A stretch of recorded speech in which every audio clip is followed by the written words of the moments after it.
खुलुमबाय, आं निउटन बसुमतारी। आंनि एनबि बड' खौरां चेनेलाव नोंथांमोनखौ बरायनाय थाबाय। बे चेनेलनि गेजेरजों सानफ्रोमबो सानसेयारि गोनां खौरांफोरखौ फोसावनाय जायो। नोंथाङा दासिमबो बे चेनेलखौ साबस्क्राइब खालामनानै लायाखैब्ला सानफ्रोमबो सानसेनि खौरांखौ मोननो थाखाय साबस्क्राइब खालामनानै लानो हागोन।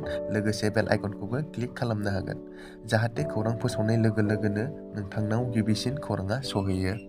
बैसागो फोरबो एबा गोदान बोसोर बरायनाय रंजानाय बे समाव बिसायख'थिनि हाबाफारिजों भारतनि प्राइम मिनिस्टारा दिनै नलबारियाव फैगोन आरो गाबोन 18 एप्रिलाव बिजेपिनि आफादगिरि जेपि नाडा क'क्राझार आरो रौतायाव फैगोन। बिसायख'थिनि फोसावनाय हाबाफारि लानानै क'क्राझाराव 70,000 सुबुं गौमा जागोन आरो रौतायाव 40निफ्राय 50,000 सुबुं गौमा जागोन होननानै बुंदों बिटिआरनि आफादगिरि प्रमद बर'आ। आरो बे मोन्नैबो बिसायख'थिनि मेलाव बिथाङा बाहागो लानानै जोंनि इउपिपिएलनि बिजाथि जानानै, दरं उदालगुरियाव दिलीप शइकिया बिथांनि जानानै आरो क'क्राझाराव जयन्त बसुमतारी बिथांनि जानानै फोसावनाय हाबाफारियाव बाहागो लागोन। आरो बिथांनि बाहागो लानायनि उनाव मोन्नैबो समस्तियाव इउपिपिएल दोलोफोरनि माखासे दैदेनगिरि मावथिफोरा आरो लोगोसे रायजो राजाफोरा आरोबाव गोसो गुदुङै खामानि मावगोन। आरो बिथाङा फैबाय थानाय समाव एनडिएआ मावनो लानाय खामानिफोर, बेनि बागै थांखांनाय समफोराव जेरै मोजां खामानि मावबाय बेनि बागै रायजो राजाफोरखौ सांग्रांथि खालामनो हागोन।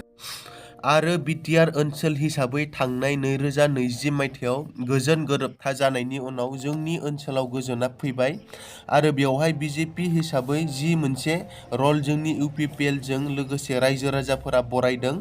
2020 मायथाइयाव गोजोन गोरोबथा जानायनि उनावनो दिनै जोंनि ओनसोलाव 100% गोजोनखौ नुनो मोन्दों। हारि माहारिनि गेजेराव खौसेथिखौ नुनो मोन्दों आरो जौगानायनि माखासे गोदान खामानिफोर जोंनि ओनसोलाव जोबोद मोजाङै जानायखौ नुनो मोन्दों। बेनिखायनो भट होग्रा रायजो राजाफोर, जेखि धोरोमनियानो जाया मानो, जेखि रावनियानो जाया मानो, बयबो देग्लाय बोसोराव बे जानो गोनां बिसायख'थियाव जोंनि बिजाथिखौनो भट होनो थाखाय रायजो राजाफोरा गोसोखौ थिग खालामबाय होनना बुंदों बिटिआरनि आफादगिरि प्रमद बर'आ। बे बिसायख'थियाव दरं उदालगुरिनि बिजाथि बिथाङा 3निफ्राय 4 लाख भट बारा मोननानै आरो क'क्राझारनि जोंनि बिजाथियाबो 4 लाखसो भट मोननानै देरहानायनि चान्सखौ नुनो मोन्दों होननानै बुंदों बिटिआरनि चिफ प्रमद बर'आ। बोथोर बिगियाना फिन बोथोरखौ लानानै सांग्रांथि फोसावदों। आसामनि दाब जायगायाव फैगौ 19 एप्रिलसिम फिन गोब्राब अखा हानायजों लोगोसे खोरोमनाय मोफ्लामनाय बारहुंखा बारनाय जागोन। धुबुरी, साउथ सालमारा, गवालपारा, चिरां, क'क्राझार, मानकाछार, बाक्सा, बरपेटा, बङाइगाव, नलबारि, कामरुप गाबोनसिम गोमो गाबनि सांग्रांथि फोसावदों बिगियानगिरिफोरा। गोजोन रंजालि बैसागो। रंजालि बैसागोनि थाखाय गासैनिसिमबो आंनि अननाय आरो खुलुमनायखौ जासिहरग्रोनाय थाबाय। लोगोसेनो नोंथांमोननि थाखाय गोजोनथाव खौरां लानानै फैदों काजोलगावनि एमएमएच हन्डा श'रुमआ। रंजालि बैसागोजों लोब्बा लाखिनानै धामाका अफार होदों काजोलगावनि एमएमएच हन्डा श'रुमआ। रंजालि बैसागोनि अफारफोरा जाबाय, जायखिजाया मटर साइकेल बा स्कुटिखौ बायोब्ला नोंथाङा बेसेन नाङै जासे गंनै हेलमेट मोननो हागोन। लोगोसेनो बैसागोनि थाखाय जायखिजाया नोंथाङा गिफ्ट मोननो हागोन बेसेन नाङा जासे।